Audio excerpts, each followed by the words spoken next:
Agora a gente já inicia, então, o nosso primeiro painel e eu já gostaria de chamar aqui como moderador o subprocurador-geral do Ministério Público do Trabalho, Gerson Marques. Recebam com uma salva de palmas.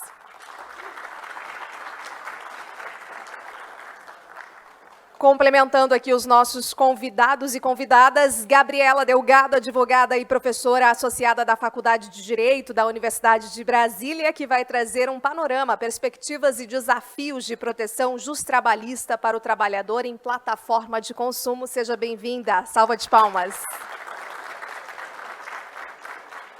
Conosco também, ministra do TST, Delaide Arantes. Ela vai falar sobre desafios da Justiça do Trabalho para a aplicação dos direitos sociais. Salva de palmas. Conosco também o Procurador-Geral do Trabalho, José de Lima Ramos Pereira. Ele vai destacar o Ministério Público do Trabalho, defesa dos direitos sociais frente aos desafios institucionais. Bom dia.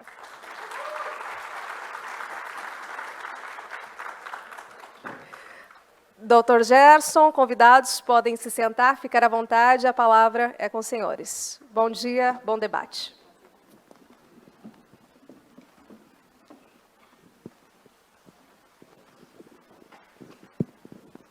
Bom dia a todos, bom dia a todas.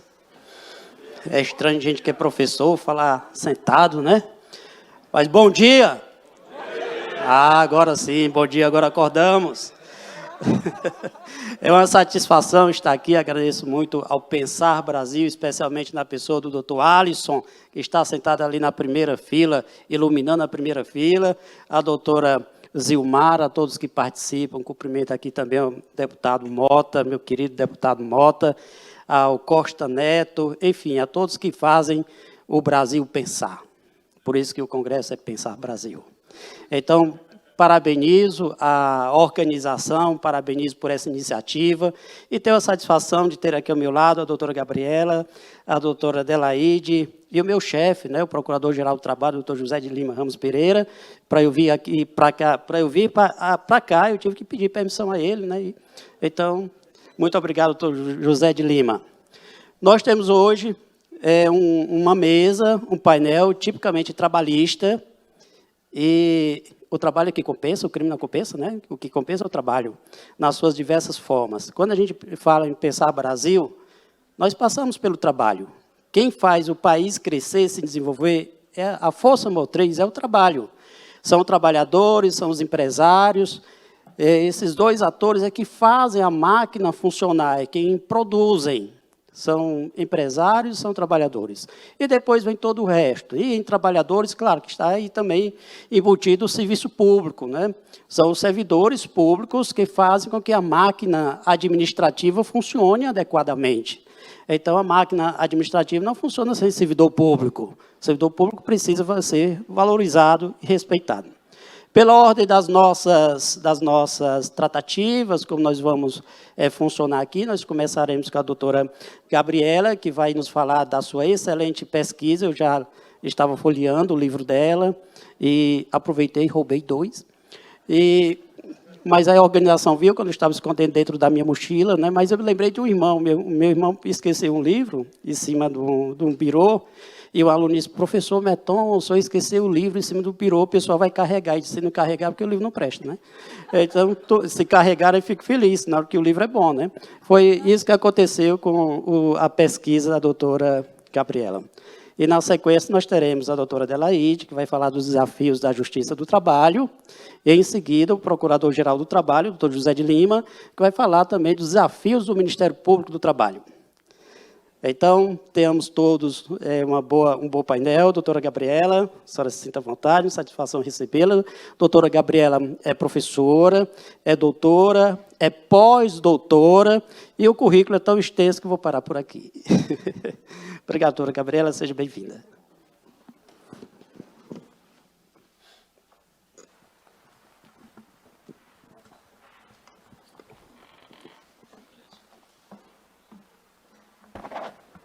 Bem, bom dia a todas e a todos. Cumprimento o doutor Luiz Carlos Mota, da CNTC, doutora Zilmar Alencar, agradecendo-lhes imensamente pela promoção e incentivo à pesquisa científica de qualidade, para apressar a representação sindical dos trabalhadores plataformizados no Brasil. E, nesse sentido, eu estendo os cumprimentos às colegas pesquisadoras que estiveram comigo na elaboração dessa obra, que ora vem sendo apresentada e lançada nesse evento, Plataformas Digitais de Consumo, Perspectivas e Desafios de Proteção Justo-Trabalhista para o Divulgador Digital. Cumprimento a pesquisadora Valéria de Oliveira Dias, que aqui se encontra, e virtualmente a pesquisadora Carolina de Assis, que não pôde estar presente. Gostaria de estender meus cumprimentos à querida ministra Delaide Arantes, do TST, ao doutor José de Lima Ramos Pereira, ao doutor Gerson, estendendo os meus cumprimentos aos representantes sindicais, homens e mulheres de luta e de fibra que aqui se encontram. Bem, as metamorfoses da era digital têm provocado uma série de mudanças nas formas e nas relações de gestão empresarial, nas relações de trabalho, todas elas passadas a serem pensadas com recursos tecnológicos de ponta. Nós não nos imaginávamos aqui, num evento presencial, sendo visto, conforme foi falado pela apresentadora, por 3 milhões de pessoas com acesso virtual plataformizado, quase que em tempo presente. Isso sequer era imaginado há 20 anos atrás. E essas alterações virtuais nas relações de trabalho, nas relações de gestão, também alcançaram as relações de consumo. No Brasil, o avanço tecnológico, ele segue e chega nas relações de consumo a partir de 3 grandes etapas. Quais seriam elas? Dos anos 2000 a 2010, nós tivemos a popularização da internet. E a popularização da internet nos atinge sob um ponto de vista pessoal, nos atinge na perspectiva cultural, das relações intersubjetivas, mas também no espaço das empresas, mas também no espaço das relações de trabalho. Dentro dessa evolução da tecnologia digital, em 2015, a tecnologia digital ela passa a se tornar ainda mais difusa, com o incremento dos smartphones. E aí nós começamos a vislumbrar a possibilidade de relações efetivamente plataformizadas, intermediadas nas nuvens. A partir de 2020, com o ápice da pandemia, entre 2019 e 2020, nós vimos aqui com o doutor Mota que as empresas precisaram se repensar, porque houve uma necessidade, em função de uma crise multidimensional, que também foi uma crise sanitária, de as pessoas se manterem preferencialmente em casa. Então, em função da política do distanciamento social, todos aqueles que tiveram esse privilégio de se manter em casa passaram a fazer o uso cada vez maior do e-commerce, que é o comércio virtual. Notem que, pela fala do Dr. Mota, esse dado me impactou. Antes da pandemia, segundo a apresentação dele, 76% das empresas não contavam com e-commerce. E isso faz sentido, porque os dados da pesquisa, por nós compilados, demonstra que, do período de 2011 a 2020, houve um crescimento no faturamento do e-commerce, do comércio virtual, na ordem de 351%, sendo que em 2020 esse crescimento foi de 41%. Então, observem que a pandemia, de fato, faz um giro, uma mudança no raciocínio de gestão, no raciocínio empresarial e na ótica das relações de trabalho. Esse giro, essa mudança, fica perfeitamente visível no perfil do consumidor. Se antes dos anos 2021, nós tínhamos entre 2019 e 2021, um consumidor que era preferencialmente um consumidor tradicional, que buscava fazer as suas relações de comércio presencialmente, a partir da pandemia, mas no pós-pandemia, que é o período em que nós estamos hoje vivendo, esse consumidor, ele avança para o comércio eletrônico. E ele avança porque ele passa a confiar no comércio eletrônico. Ele passa a confiar para entregar os seus dados bancários nas relações virtuais. Ele passa a vivenciar os shoppings virtuais e a escolher entre grandes marcas onde ele vai comprar, com uma sensação maior de segurança.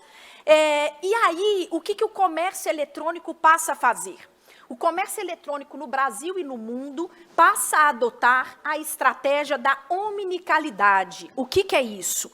Ele passa a se estruturar a partir de variadas formas de concatenamento, de vinculação entre a grande rede de venda, por exemplo, a grande rede de varejo e o consumidor.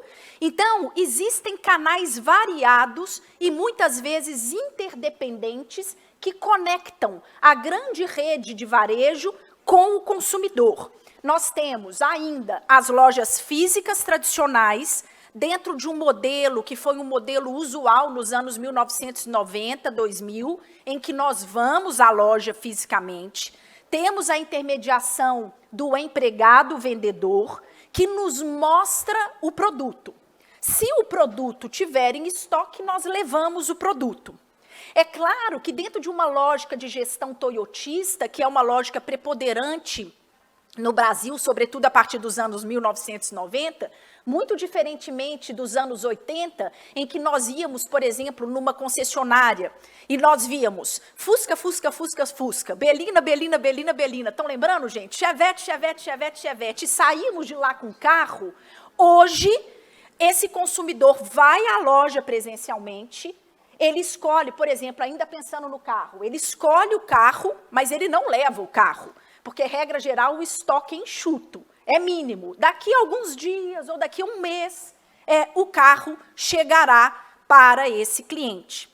Além da loja física tradicional, passou a existir concomitantemente as lojas virtuais. Como é essa estrutura? O consumidor vai à loja, ele é acionado e tratado, ele tem a negociação preliminar toda feita com o empregado vendedor, que mostra para ele o produto, e na hora de fechar a venda, eles fecham a venda através de equipamentos eletrônicos. Então, há um computador, há um acesso à internet, onde é feito o fechamento da venda. Esses dias, a televisão da minha casa estragou, porque hoje em dia os produtos eles têm uma característica de obsoletagem programada, então eles duram pouco, e lá fui eu, à loja, para comprar uma televisão. Eu fiz a pesquisa no shopping virtual, mas cheguei à conclusão, por incrível que pareça, que era preferível ir presencialmente. Mas a estrutura da compra foi essa estrutura da loja virtual, porque na hora de fechar a venda, a empregada abriu todo o sistema da loja tal, eu precisei acessar o sistema da loja para comprar. Mas onde eu quero chegar com vocês? Eu quero chegar na terceira modalidade, que é essa que se expandiu de uma forma impactante a partir da pandemia, que é o e-commerce, que é o comércio virtual, em que as empresas elas usam de plataformas digitais de consumo para operar as vendas. Como? Existem duas alternativas. A primeira alternativa é quando a empresa ela cria um vendedor virtual, e este vendedor virtual, na plataforma digital da empresa, é que vai encaminhar toda a venda. O segundo caminho é quando esta empresa oferta a pessoas físicas que são denominadas de divulgadores digitais ou afiliados digitais, que é aonde eu quero chegar com vocês. A empresa oferta, disponibiliza uma plataforma digital de venda, de marketing venda, que será utilizada por este divulgador pessoa física que formalmente, vejam, apenas formalmente, não é identificado como empregado da empresa. E aí esse trabalhador, ele faz toda a atividade de marketing e venda de um produto que ele não tem acesso ao preço, e ele vende. E onde esse produto, como é feita a logística de entrega do produto? Pela grande empresa, que é a empresa mãe, que é a empresa, por exemplo, de varejo. Bem, então, quem é esse divulgador digital? Quem é esse sujeito que faz esse e-commerce através da oferta de uma plataforma digital? Esse sujeito é uma pessoa física que trabalha com pessoalidade, porque todos aqui que trabalham no comércio sabem que o comerciante, o vendedor, precisa exercer o ato de venda para convencer o cliente, utilizando uma série de atributos de pessoalidade, convencimento, transparência, capacidade de negociação. Então, há um elemento de pessoalidade. Esse sujeito trabalha com permanência. Os dados estatísticos demonstram que os divulgadores digitais trabalham em sobrejornada, aos sábados, domingos, feriados, porque eles recebem por comissão. Então, para que eles possam receber, o volume de trabalho tem que ser alto. Regra geral, é um volume de trabalho que ultrapassa o padrão constitucional. Bem, esses sujeitos recebem por comissão, como eu disse, mas eles não têm nenhuma capacidade de definir qual é o valor do produto, qual será o valor da comissão a ser paga, porque isso é definido pela grande empresa, que eu estou chamando aqui de empresa mãe, que é a empresa do varejo. Eles não têm possibilidade de ofertar descontos de frete, parcelamento, porque todo esse regramento é feito pela grande empresa de varejo. E isso nos mostra o quê? Que esse trabalhador é um trabalhador subordinado, dentro da linha da subordinação algorítmica, que é exatamente a grande novidade do mundo digital. Uma subordinação, um poder diretivo do empregador que se apresenta através de um controle difuso para administrar, controlar e direcionar o trabalho alheio. Então, nós não temos dúvida, nesse livro que vocês receberam, que o trabalhador, divulgador digital, notem, que opera em plataformas digitais de consumo, tá certo, eu vou pegar 5 minutos. Tá bom. Ele me deu 3, mas eu já vou negociar 5. Eu estou acostumado já. Tá bom. Tem que treinar. Então, vamos lá. Então, nós não temos dúvida que os divulgadores digitais que laboram em plataformas digitais de consumo, com todos os elementos característicos de uma relação de emprego, são vendedores, empregados vendedores, assim como os empregados vendedores que atuam na planta da loja, no chão de fábrica, que atuam ali presencialmente. Qual é a grande diferença? A grande diferença é o modus operandi. Enquanto um atua presencialmente, o outro atua virtualmente. Mas as características são idênticas, porque a atividade fim é a mesma: marketing, divulgação e venda. Notem, eu vou ultrapassar aqui, em função do tempo, todas as características que dizem respeito a esse divulgador digital hoje, mas eu gostaria, doutor Gerson, de pegar pelo menos uma, que é muito importante para ser debatida nesse espaço hoje. 55% dos respondentes da pesquisa empírica que nós fizemos com divulgadores digitais são associados ao sindicato da categoria dos comerciários. O que sinaliza para o fato de que ou eles são empregados da grande rede de consumo de varejo e seguem trabalhando também virtualmente, ou eles foram, em algum momento, empregados dentro do setor do comércio. E aí vem a pergunta para nós, que é uma provocação para vocês. Os instrumentos coletivos de trabalho, eles regulam as relações de trabalho no e-commerce? Nós vimos aqui que essa é uma novidade na seara jurídica, na seara do direito do trabalho, para a jurisprudência, para o Ministério Público do Trabalho, para o Poder Judiciário Trabalhista. Trabalhadores plataformizados, inclusive trabalhadores plataformizados do setor do e-commerce, do comércio virtual, vivem às margens de um sistema de proteção do direito do trabalho. É como se eles não existissem ainda dentro das pautas coletivas trabalhistas. Dentro da pesquisa ampla que nós fizemos, nós não vimos, nós não encontramos cláusulas direcionadas à proteção e tutela trabalhista para trabalhadores plataformizados, por exemplo, na pesquisa do setor do comércio. Nós não temos dúvida que, para pensar o Brasil hoje, é necessário expandir o direito fundamental à tutela sindical para todo e qualquer trabalhador, seja ele empregado ou não, seja ele plataformizado ou não. O que significa isso sob o ponto de vista dos trabalhadores plataformizados do setor do comércio?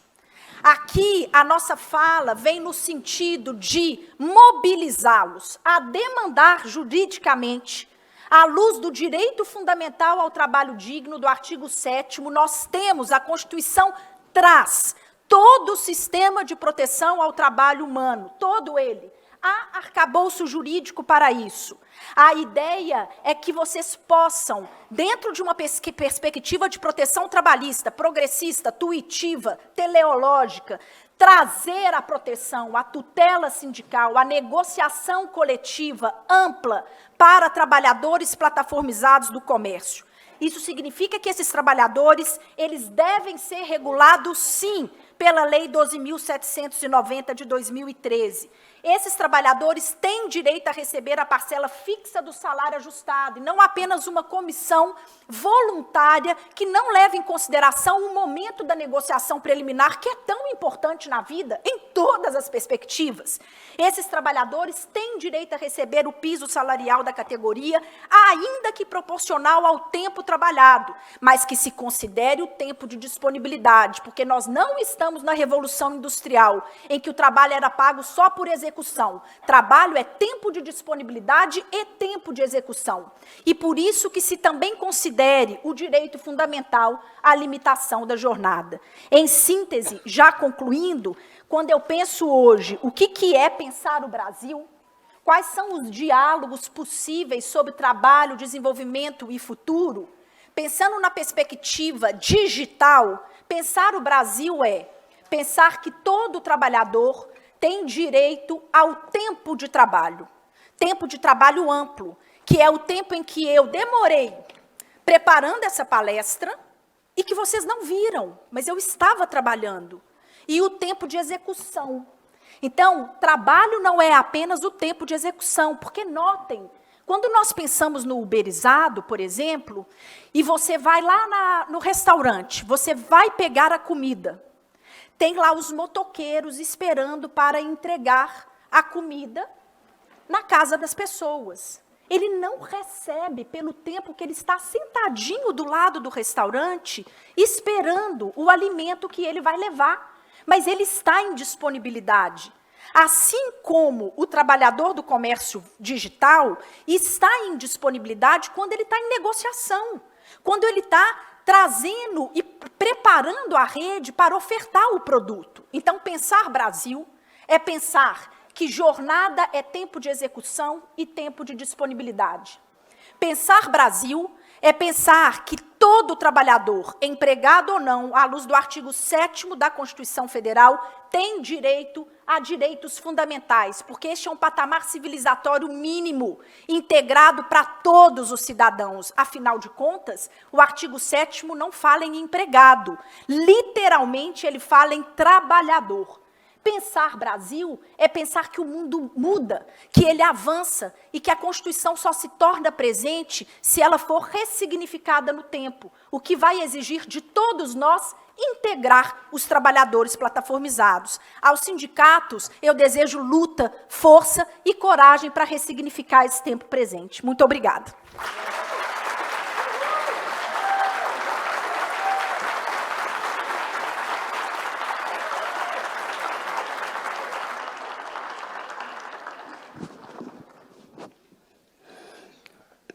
Parabéns, doutora Gabriela.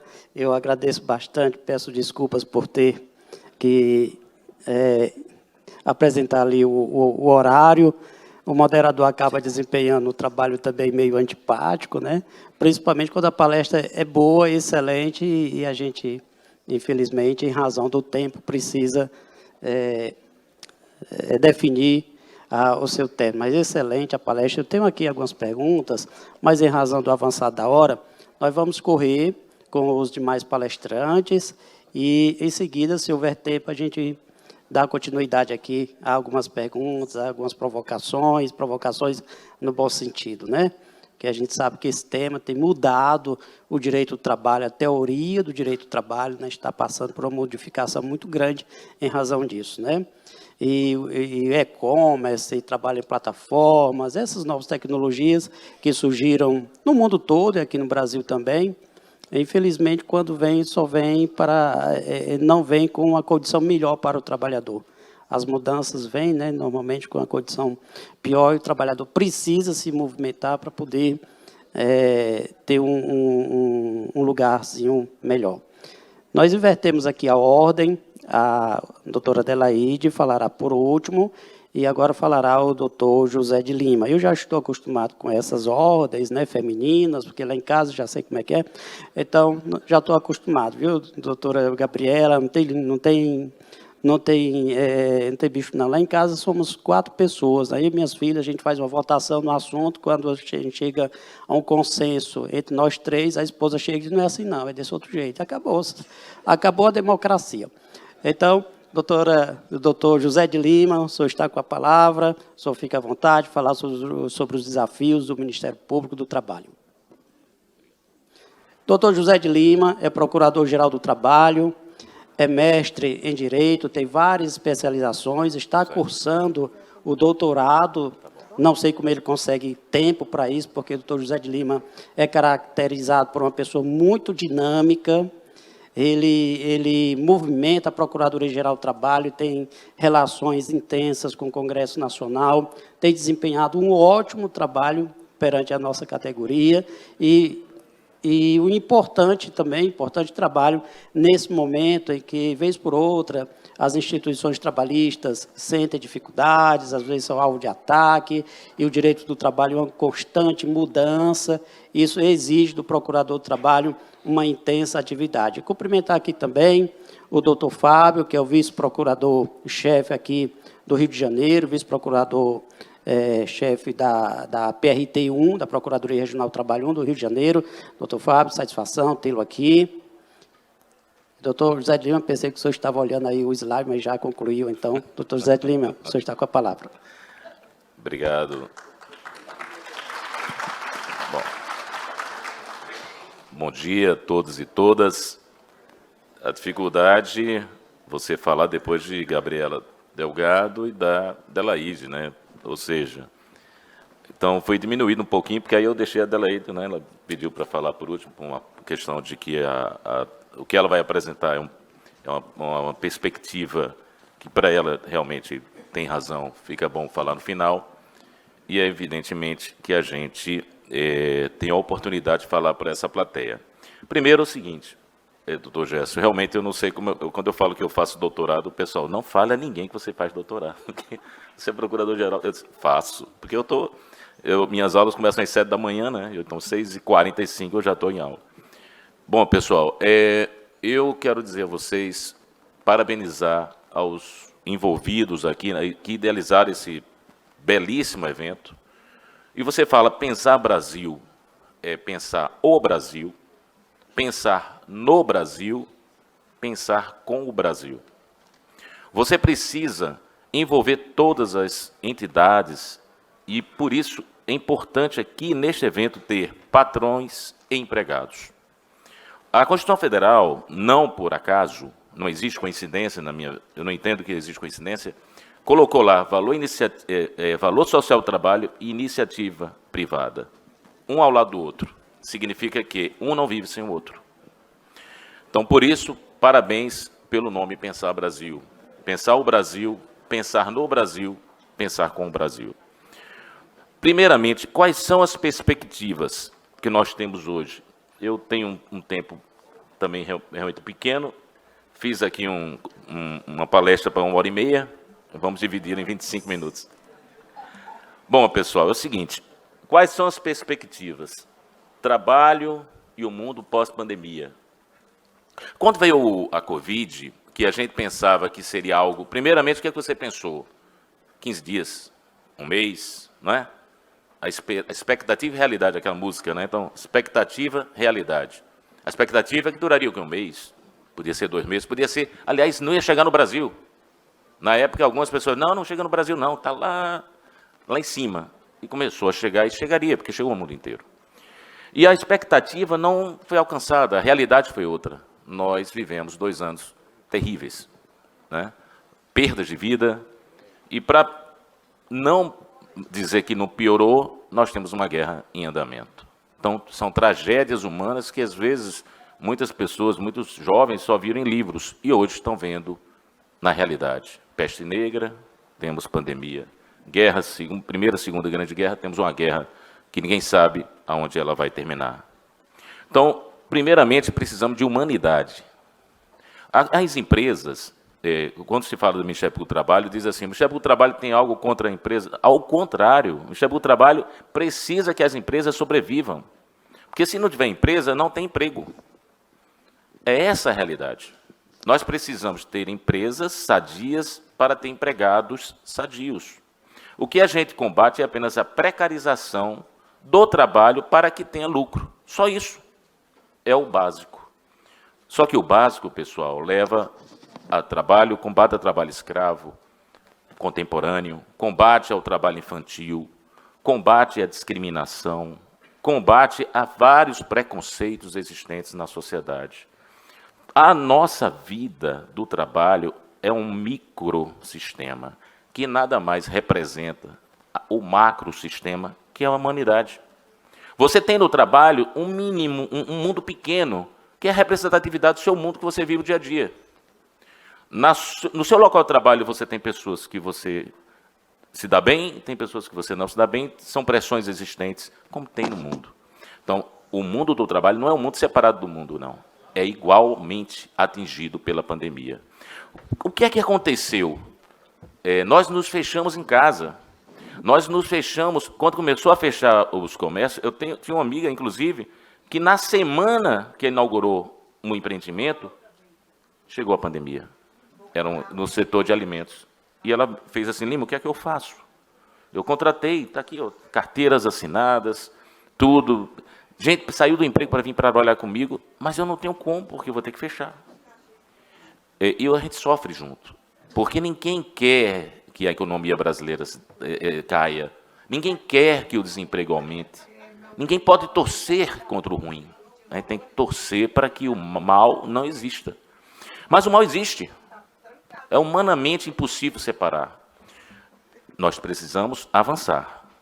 Nós não conseguimos evitar a tragédia. Então veio o teletrabalho. E é uma pauta que eu quero conversar com vocês. O teletrabalho, o trabalho remoto, é exatamente aquela perspectiva de você levar para a sua casa a empresa. Não é um trabalho a domicílio.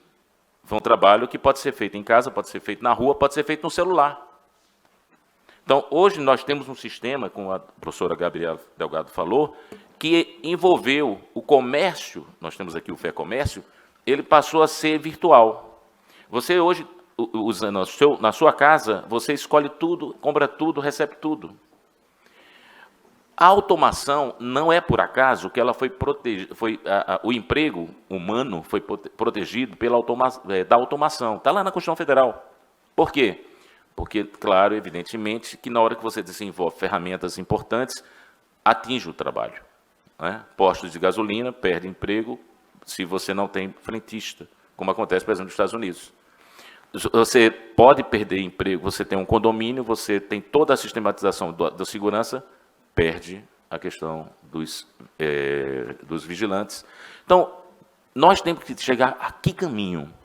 É o caminho do meio. Nem podemos impedir o avanço tecnológico que precisa, e o teletrabalho foi importantíssimo para que a sociedade brasileira e mundial continuasse a economia a rodar. Mas o que a gente entende pelo teletrabalho? O teletrabalho, o legislador, ele trouxe várias posições. A CLT já regulamentava, desde a reforma trabalhista de 2017, pequenas coisas, dizendo que o teletrabalho é possível. Aí veio a medida provisória 1108, trazendo também alguns pontos importantes. Qual foi o desafio? O legislador, ele primeiramente entregou às empresas essa possibilidade de um acordo, de um contrato. Tudo que você tinha que fazer no teletrabalho estava num acordo. Eu pergunto a vocês, como é que funciona um acordo nesse sentido? Existe equilíbrio econômico entre empregado e empregador? Não, não existe equilíbrio econômico. O empregador quer uma pessoa que tenha um computador em casa bom para poder trabalhar, senão vai ter que adquirir. Então, tudo isso são situações que você tem que equalizar. A quem cabe, por exemplo, comprar o computador? A quem cabe trazer uma rede de dados melhor, uma internet melhor? Que cabe, primeiramente, realmente, ao empregador o risco do empreendimento e ao empregado se adaptar a essa nova realidade. Inclusive, o TST, eu trouxe aqui doutora ministra Adelaide, as vantagens e desvantagens do teletrabalho. Né? Vamos lá, vantagens. Adaptação. O teletrabalho pode ser feito em qualquer lugar. É uma vantagem. Tempo. Economiza tempo com deslocamento. Você não sai de casa, né? Você está em casa, você não precisa trocar de roupa, então você não precisa gastar roupa. Flexibilidade. O teletrabalho ele é monitorado por produção, por metas, então você tem uma flexibilidade nos horários. Conforto. Você está em casa, no ambiente familiar. Oportunidades, você pode contratar uma empresa ou uma pessoa de outro lugar, que você não contrataria, que a pessoa não pode morar naquela cidade. Produtividade, as pesquisas demonstram que o teletrabalho aumenta a produtividade. Vantagens. E quais são as desvantagens? Vamos lá, expectativa e realidade. Economia, você está em casa, mas nem sempre você tem um local para colocar um móvel ergonômico. Você não tem você improvisa o local para você trabalhar. Gastos, você tem um aumento de gasto, você tem que gastar energia elétrica, você tem que gastar com dados, você tem que gastar com computador. Interrupções, não é anormal você ver uma sessão do tribunal, aí sai logo na rede social, quando acontece algo incomum, né, em casa, porque você está em casa, né? Seja você está de paletó e se levantar sem querer ver que não está demais, só tem um paletó mesmo, né? Seja você está com um livro atrás quando olha um painel que cai. Então, assim, são várias situações. Ou mesmo advogados fazendo, dirigindo. Né?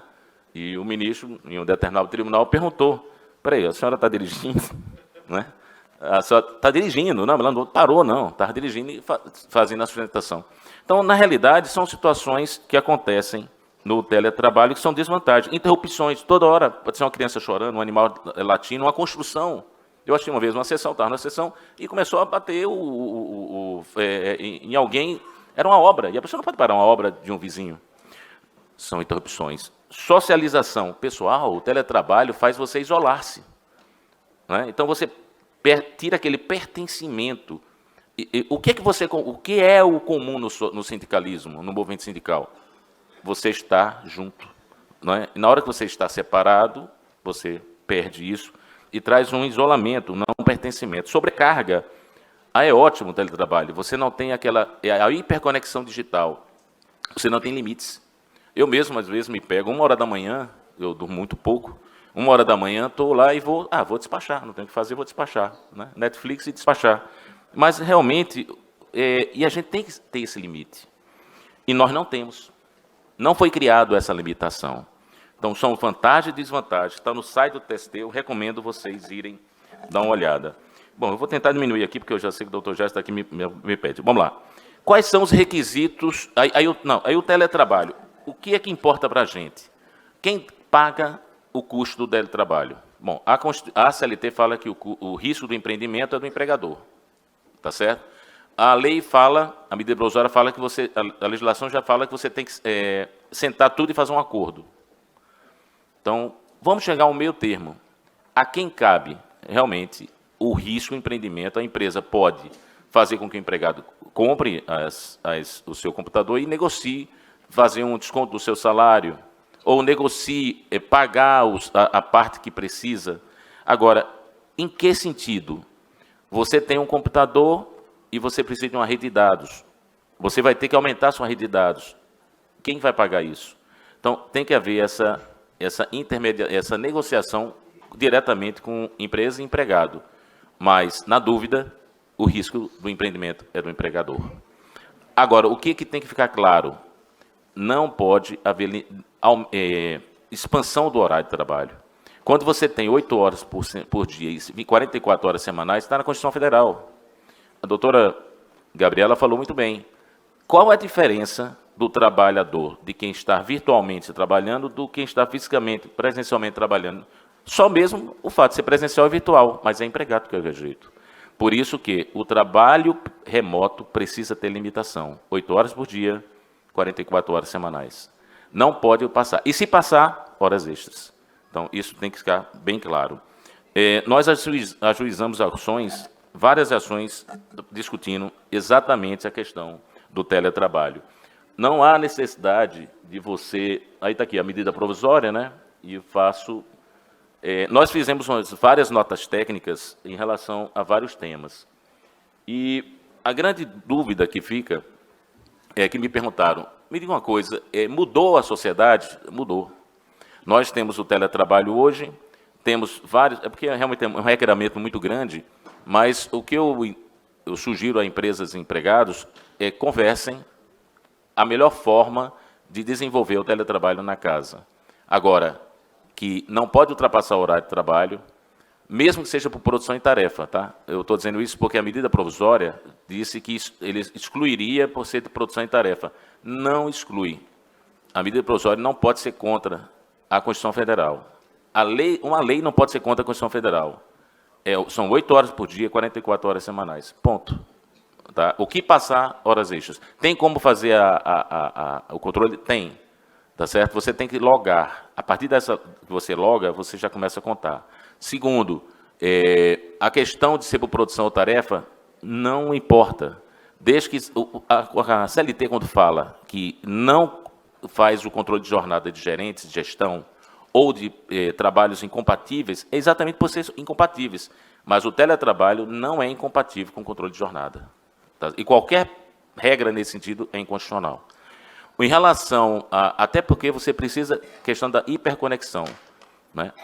A questão de evitar o síndrome de burnout, então tudo isso você precisa controlar. Em relação a outro aspecto que nós vimos é a questão das plataformas digitais, a uberização. Existe o que de diferente nisso?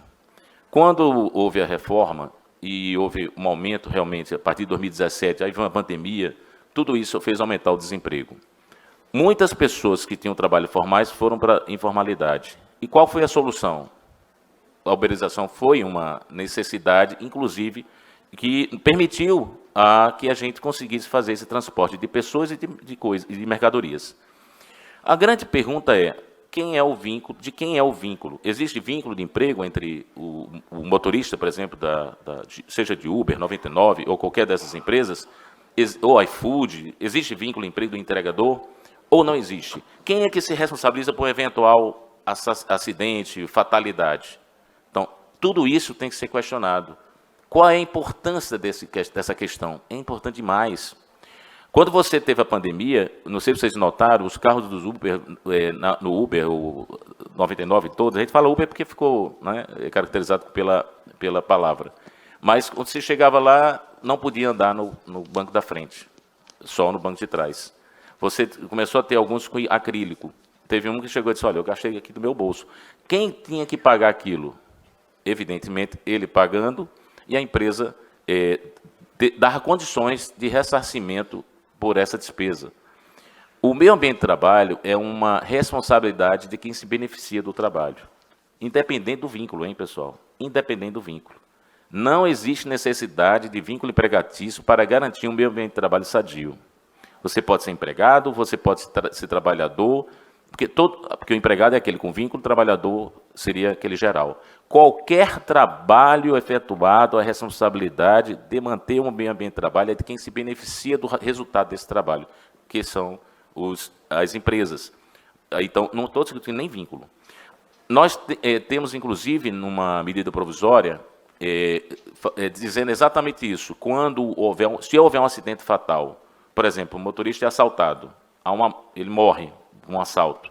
Quem é responsável? Porque a família vai perder quem estava o sustento.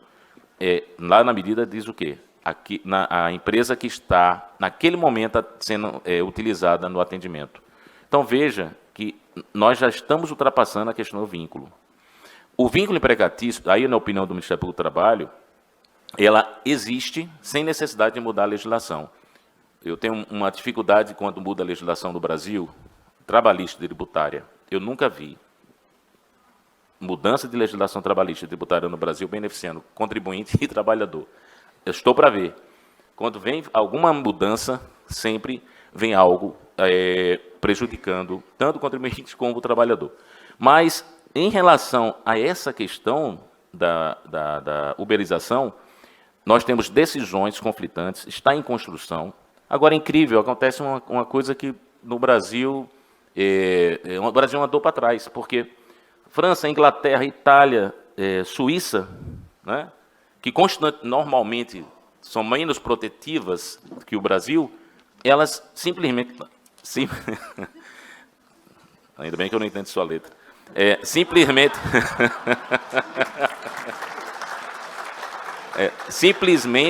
elas protegem. Estão dizendo que tem vínculo empregatício.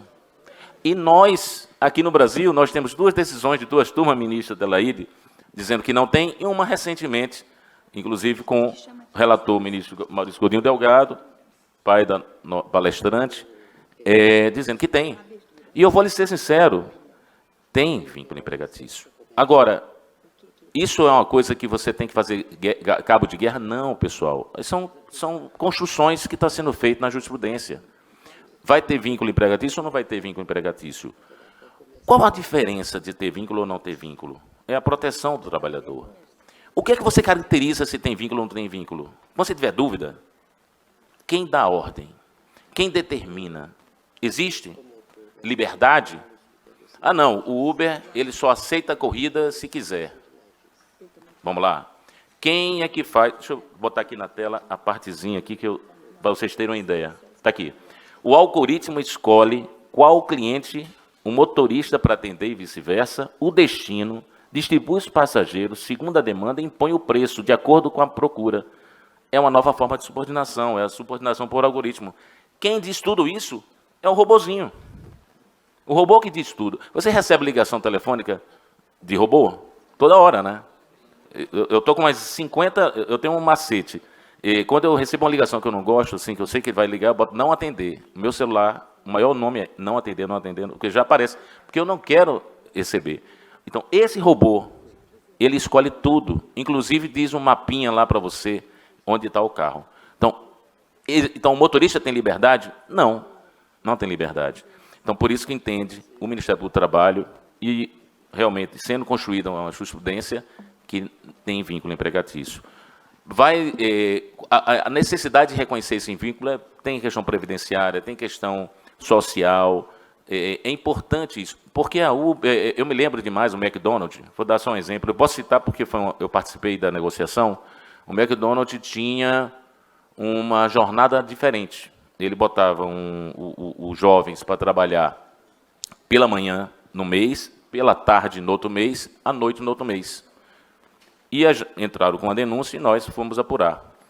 E eu era coordenador nacional da Coordenadoria de Combate às Fraudes e sentamos com, inclusive, a vice-presidente da América Latina, foi até uma candidata a presidente da República, eu acho que da Bolívia. E ela falando assim, olha, procurador, no Brasil é a única que nós temos dificuldades. Por quê? Eu disse, olha, na hora que você é um jovem e trabalha de manhã, em janeiro, e em fevereiro à tarde, em março à noite, o que é que prejudica? A estudo. Nós não temos universidades, nem nenhuma escola que você tenha essa flexibilidade. você vai dificultar o estudo pelo trabalho. Aí vem aquela história, trabalha ou estuda? Não. Não pode ser só trabalhar ou estuda. Então, nós conseguimos um acordo com o McDonald's do Brasil inteiro para ela deixar de fazer isso. Aí ela disse, mas olha, tudo bem, mas em qualquer lugar do mundo acontece isso. Eu disse, mas nós temos uma Constituição Federal no Brasil que impede isso. Tá certo? Então, a gente não pode ter uma Constituição Federal para inglês ver, né, como a gente fala. Bom, eu vou passar, olha, tudo isso aqui eu ia falar, mas tudo bem. Eu só quero apresentar o doutor Gerson, me desculpe, deixa eu apresentar só isso aqui. No período de pandemia, nós tivemos 51 mil denúncias, 1.489 ações, 17.101 inquéritos civis, 1.022 promocionais, que é aquela parte que a gente tenta negociar, 14 mil denúncias de fatos, 686 mediações, 6.106 procedimentos preparatórios, que é antes dos inquéritos. São quase 100 mil iniciativas que nós tivemos no período de pandemia. Nós também fizemos uma destinação, hoje nós temos uma destinação, na ordem agora até março, 398 milhões de reais para o combate à Covid, em hospitais, instalações hospitalares, respiradores, ventiladores, para aquela respiração pulmonar, e várias kits de saúde. Tudo isso importa dizer o seguinte, nós continuamos trabalhando como Ministério Público do Trabalho, nós precisamos que as empresas permaneçam abertas, nós precisamos que os empregados tenham emprego. E eu digo que eu gosto muito de ser procurador por um motivo, a gente conseguir fazer o bem trabalhando. Isso, para mim, não tem preço. Então, agradeço muito a vocês. Obrigado. Uma expressão aqui do Immanuel Kant, o homem é um fim em si mesmo, e por isso não pode ser tratado como objeto, nem ser usado como meio de obtenção de qualquer objetivo, como a servidão. E me lembrar, Cora Coralina, quando ela fala, o que não importa não é a partida nem a chegada, é a caminhada. E também Norberto Bobbio, quando diz que o labirinto não nos ensina a saída, mas os lugares que não nos levam a lugar nenhum. Então, obrigado e consigamos pensar o Brasil, pensar no Brasil, pensar com o Brasil. Obrigado.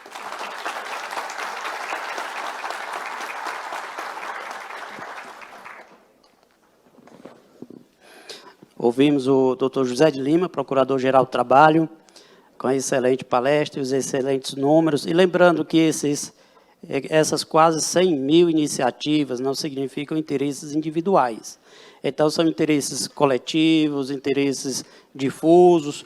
Portanto, em cada uma dessas iniciativas, existem vários interessados nelas, né? E, durante a pandemia, o Ministério Público do Trabalho desenvolveu um papel fundamental junto às empresas também, porque assim que a pandemia estourou, assim que realmente, formalmente foi declarada, as empresas, muitos começaram a despedir os trabalhadores, a querer diminuir os salários, algumas empresas não sabiam o que fazer e tinham que fechar as portas, e, claro, também tiveram os aproveitadores, né, nessa situação.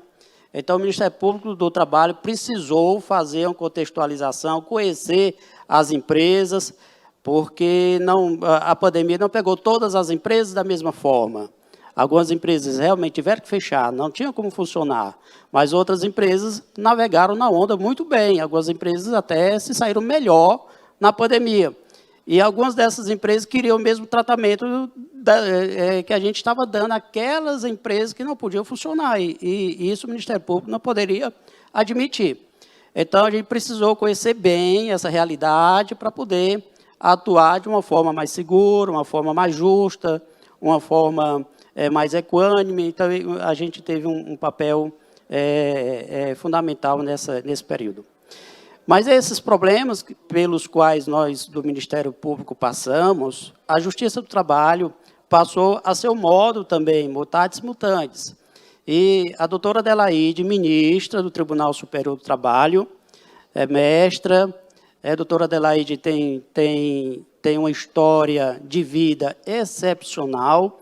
Eu convido todos a ver a história, a biografia da doutora Adelaide, da ministra Adelaide, no site do TST, porque é belíssima a história da doutora Adelaide. Ela veio da advocacia, mas antes dela ser advocacia, ela foi uma pessoa muito simples, muito humilde, por isso que a gente tem uma admiração enorme por ela. E o papel que a doutora Adelaide, a ministra Adelaide, está desempenhando, minha gente, na SDC, você não faz ideia.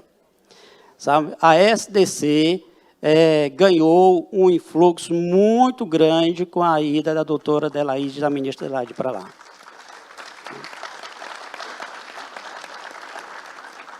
Então, doutora Adelaide, ministra Adelaide, eu não tenho a procuração dos sindicatos, nem dos advogados sindicalistas, mas eu gostaria de pedir permissão a todas e a todos os sindicalistas daqui, os advogados também, e pedir permissão também ao meu procurador-geral para parabenizar a doutora Adelaide. Nós estamos bem representados na SDC. Doutora Adelaide, a senhora com a palavra. Satisfação.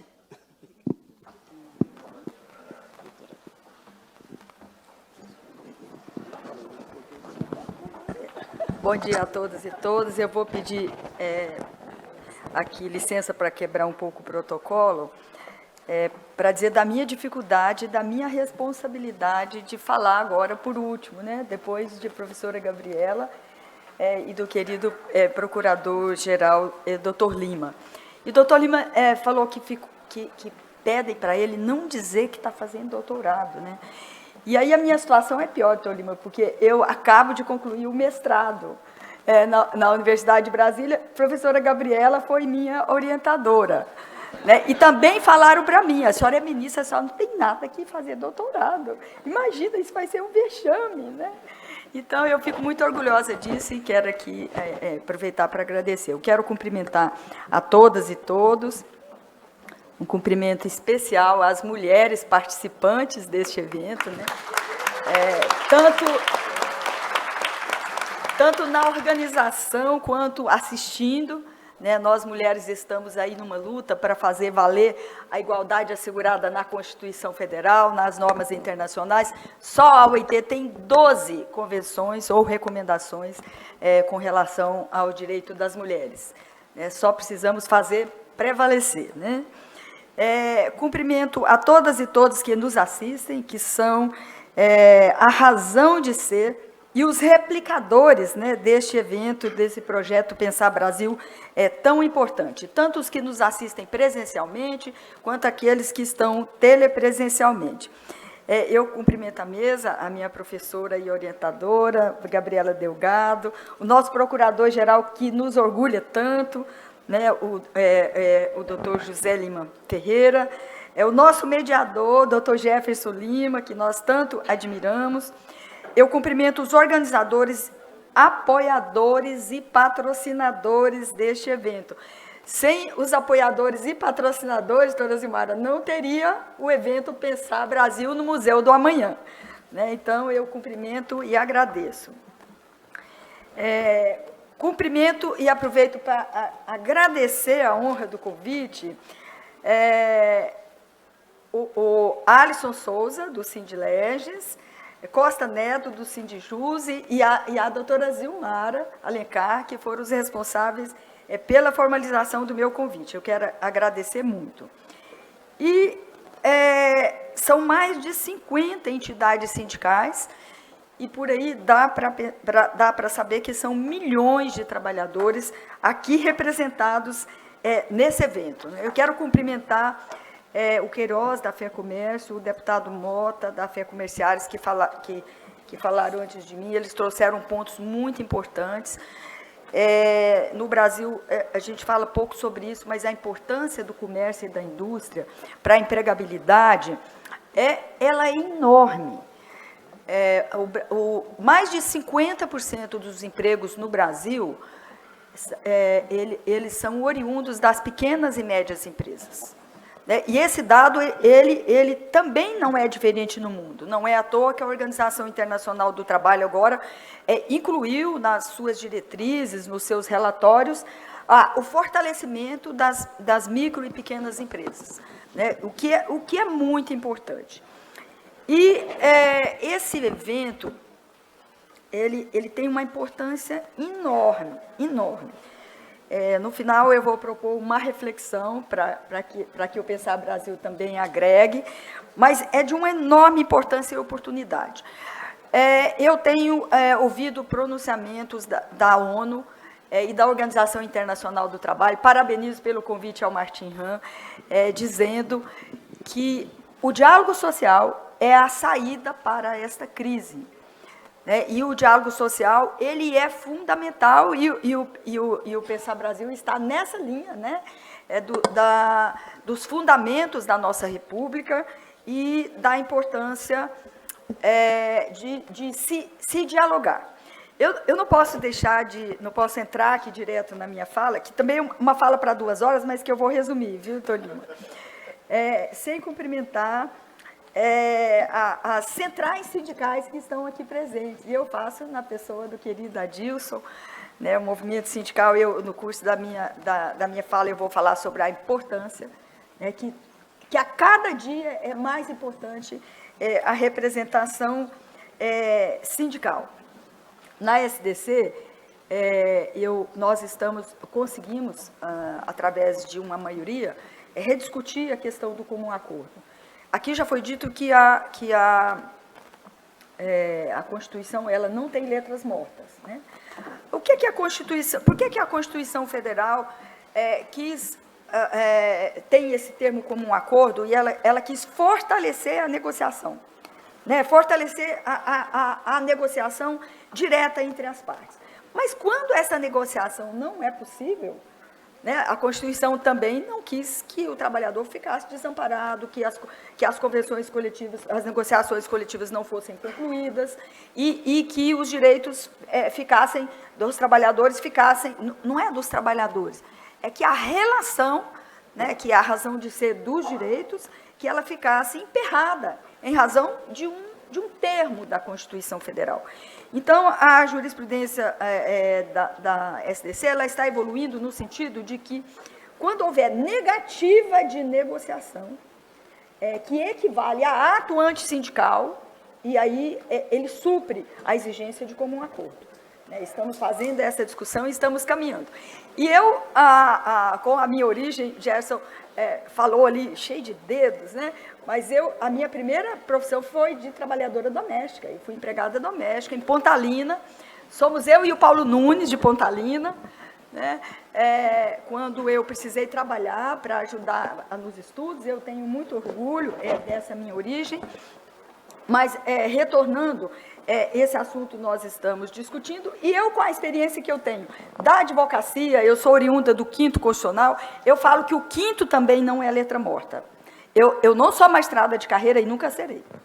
Eu sou ministra do Tribunal Superior do Trabalho na vaga de representação da advocacia. É claro que eu vou julgar os meus processos da mesma forma que julga o ministro Maurício Godinho Delgado, que é da carreira, porque tem a jurisprudência, tem a Constituição, tem a lei, e eu me submeto a elas, mas eu, na minha função de ministra do TST, eu não só julgo. 50% da minha atribuição é julgar. Nos outros 50%, eu posso exercer autenticamente, atentar a origem da minha função, que é da sociedade, não é da magistratura de carreira. E isso eu considero que é muito importante. Então, eu digo na sessão, a sessão é pública, é transmitida no YouTube, eu digo, olha,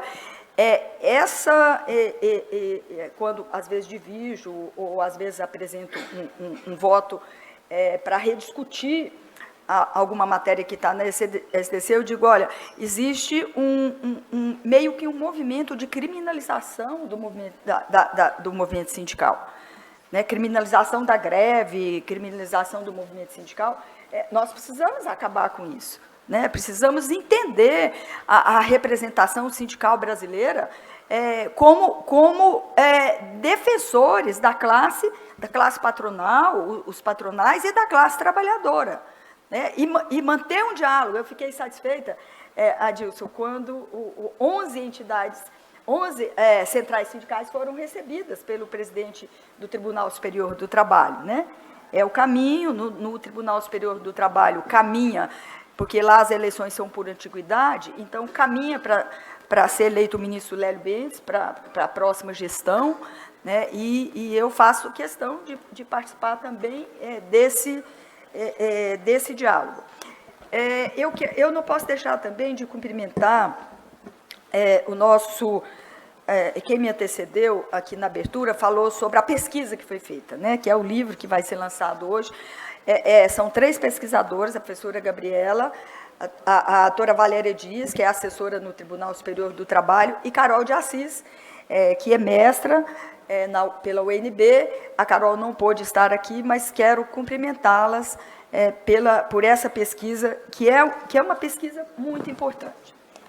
E quero falar um pouco da importância do Pensar Brasil.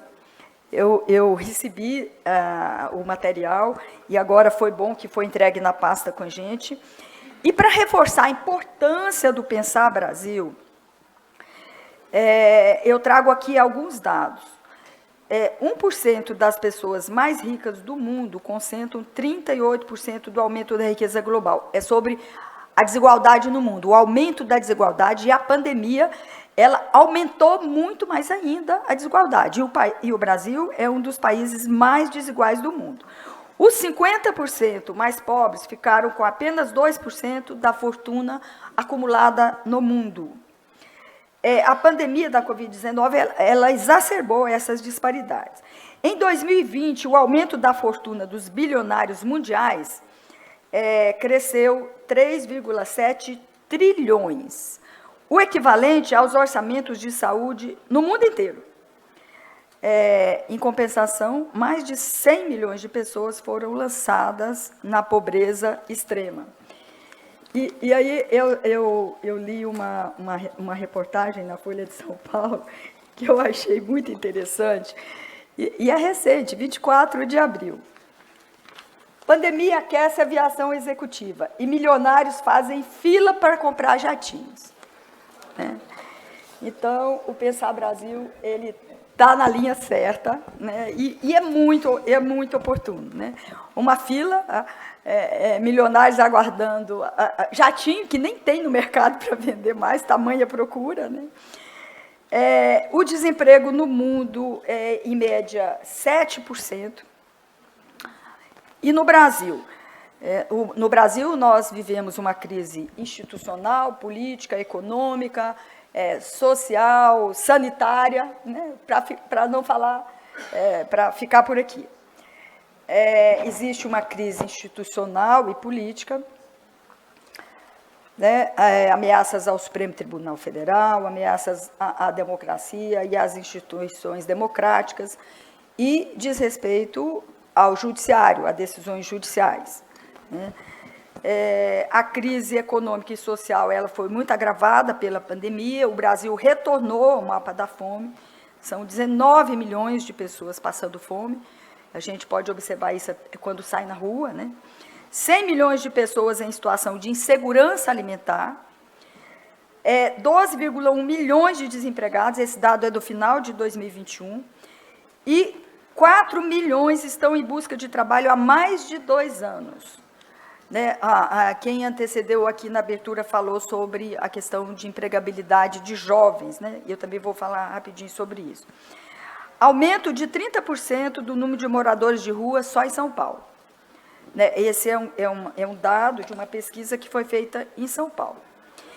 E a minha pesquisa na UNB, do mestrado, eu fiz uma pesquisa na jurisprudência do Tribunal Superior do Trabalho sobre trabalho decente, né, o trabalho decente nas decisões do Tribunal Superior do Trabalho. Eu estou planejando a publicação da pesquisa que eu fiz.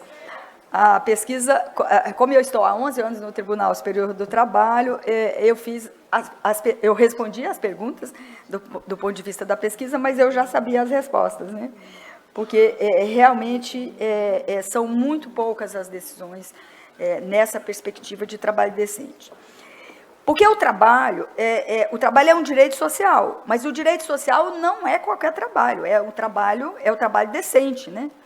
E esse conceito, ele passou por grandes transformações, é uma agenda de um compromisso que o Brasil assumiu com a Organização Internacional do Trabalho, no governo do presidente Lula, assinou o compromisso de implementação do trabalho decente no Brasil, e é uma agenda que foi lançada desde 1999 pela Organização Internacional do Trabalho. Eu não sou muito boa de data, mas esse ano eu lembro porque foi o ano do nascimento do meu neto primogênito, 1999. E, a partir do final do século XX, com a globalização e o neoliberalismo, aumentaram os ataques aos direitos sociais e ocorreu a maior precarização do trabalho, que já foi falado aqui hoje, né? E o conceito de trabalho decente, segundo a OIT, ele abrange diversos elementos relacionados às aspirações do ser humano no mundo profissional, tais como liberdade, remuneração, segurança no trabalho. No TST, eu sou coordenadora de um programa chamado Trabalho Seguro, proteção social para o trabalhador e para a sua família. E o reconhecimento do trabalho global é um objetivo, do trabalho decente é um objetivo global, né? A ONU também tem a Agenda 2030, a Agenda 2030, né, que o Brasil também tem compromisso com a Agenda 2030, o Conselho Nacional de Justiça. E é muito importante, principalmente, o objetivo número 8, né, que é o que se relaciona com o trabalho decente. E tem também o objetivo da igualdade das mulheres, se não me engano, é o objetivo número 5. O movimento sindical ele foi fundamental ao longo da história para a conquista dos direitos trabalhistas e a afirmação do trabalho decente. Os trabalhadores organizados, eles estão presentes em todos os grandes processos de transformação da sociedade. No Brasil, o movimento sindical ele foi responsável pelas conquistas de direitos trabalhistas desde o início do século XX. Ao longo da história, foi criminalizado pelo Estado, pela mídia, né, e essa é uma situação que precisa ser revestida. A desconstrução da imagem do movimento sindical, ela não serve aos interesses da sociedade brasileira. Mas, mesmo assim, ressurgiu, foi um dos grandes responsáveis pelo fim da ditadura militar, né, com as greves do ABC, de 79, de 80. Os sindicatos, eles atuaram intensamente na Assembleia Constituinte. Nós temos a Constituição Federal Cidadã de 1988, é uma das mais avançadas do mundo, né? E assim, o movimento sindical ele contribuiu para essa concretização, que foi os avanços da Constituição Federal de 1988. E aqui eu vou ter que passar um pouquinho para frente, por causa do meu tempo. Daqui a pouco o doutor Jéssica vai precisar me avisar. Nós tivemos um período de avanços em relação aos direitos sociais, que foi de 2003 a 2016. Nesse período, parte desse período, nós experimentamos uma situação de quase pleno emprego, né, e de crescimento econômico que não acontecia há mais de 20 anos daquele período. E precisamos retomar, né, a empregabilidade, o aumento da empregabilidade, do crescimento econômico. Provavelmente, nós vamos precisar discutir, se fala muito hoje em híbrido, né? Provavelmente, desse diálogo social resulte um sistema híbrido, né? Porque com o trabalho em plataformas, com as modalidades de contrato de trabalho precarizantes, vamos precisar encontrar uma saída para que nenhum trabalhador, mesmo que não enquadre no artigo 2º e 3º da CLT, mas que tenha proteção, né? Que não fique desprotegido. Amanhã eu vou participar de um evento na USP, um grupo de pesquisas da USP que já começa a discutir o movimento que teve na Espanha, né? Que é o movimento de revisão da reforma trabalhista.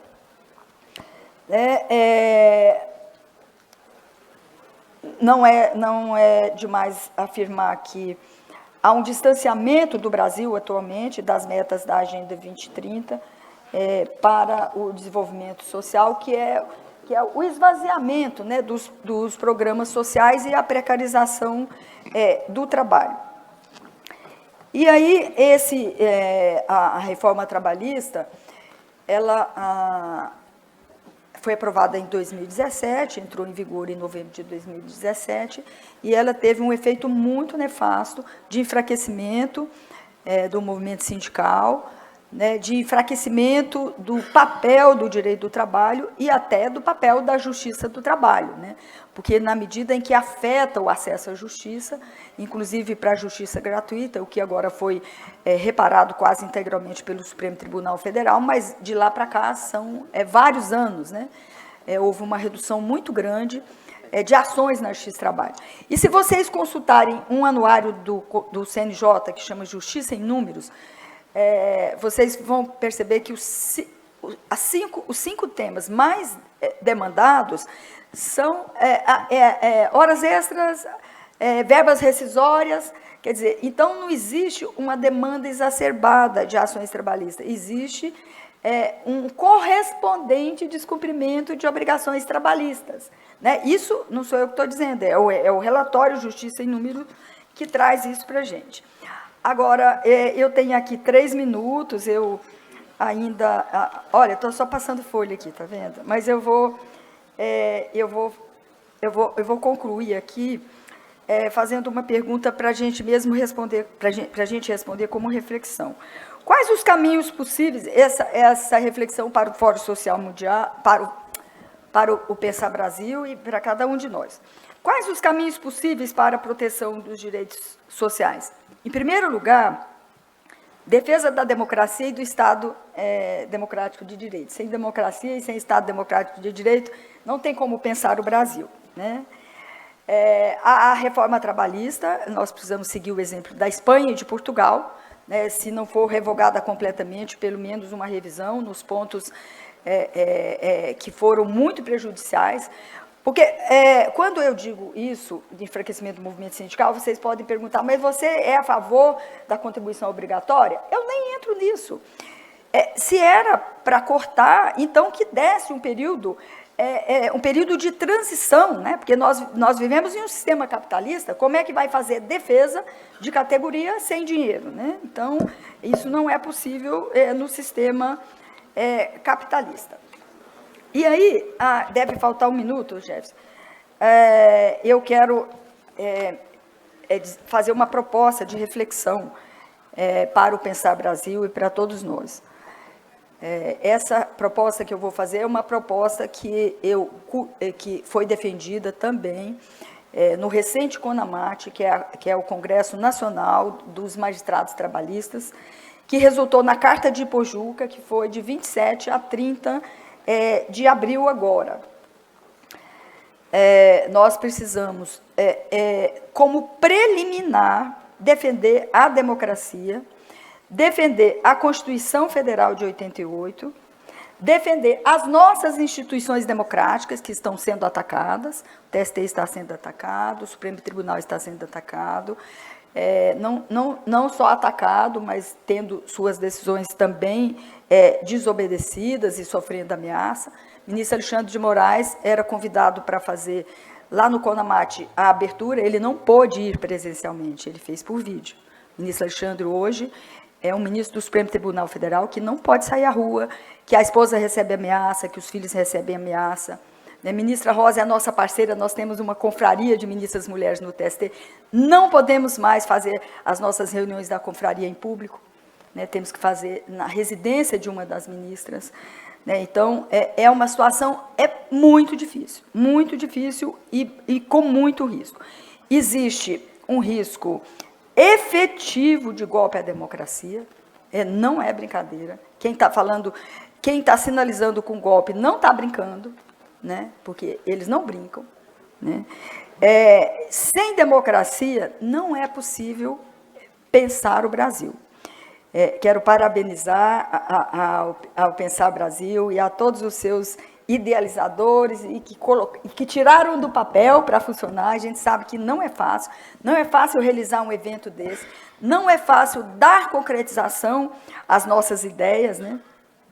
e agradecer muito, dizer que no meu gabinete eu estou à disposição, eu vou deixar meu contato aqui no evento, mas quero dizer que lá no site tem todos os meus telefones, inclusive o telefone que tem lá. Contato Ministra é um telefone do TST que é transferido para o meu telefone celular.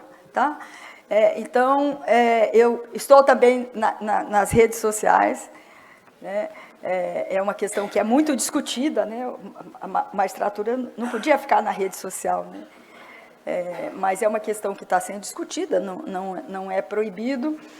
E parabenizar vocês por esse material e dizer que contem sempre comigo. Eu tenho um acervo no TST com mais de 9.000 processos, eu tenho 7 assessores, tenho quase 50 servidores que ficaram todos lá trabalhando, e eu falei, olha, quinta e sexta eu estou de trabalho remoto. Ontem não vim porque fiquei no hotel trabalhando a tarde toda, liberando planilha para a sessão de quarta-feira. Mas quando eu fui procurada pela doutora Zilmara e pelos os dirigentes que eu me referi, eu não pensei 2 vezes, respondi na hora. Aí organizei, porque eu considero muito importante. O doutor César Brito, que foi presidente da OAB Federal, ele tem dito, esse momento não é um momento para omissão. Não é o momento para ficarmos em casa.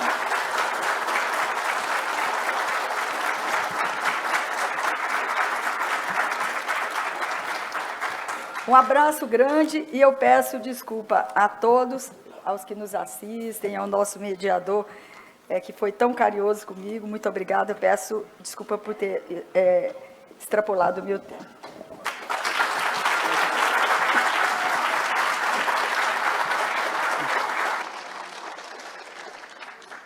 Independentemente de ideologias, democracia é essencial. Não se pode falar em diálogo e em pensar se não houver democracia. E as instituições todas precisam ser preservadas, as competências, as atribuições.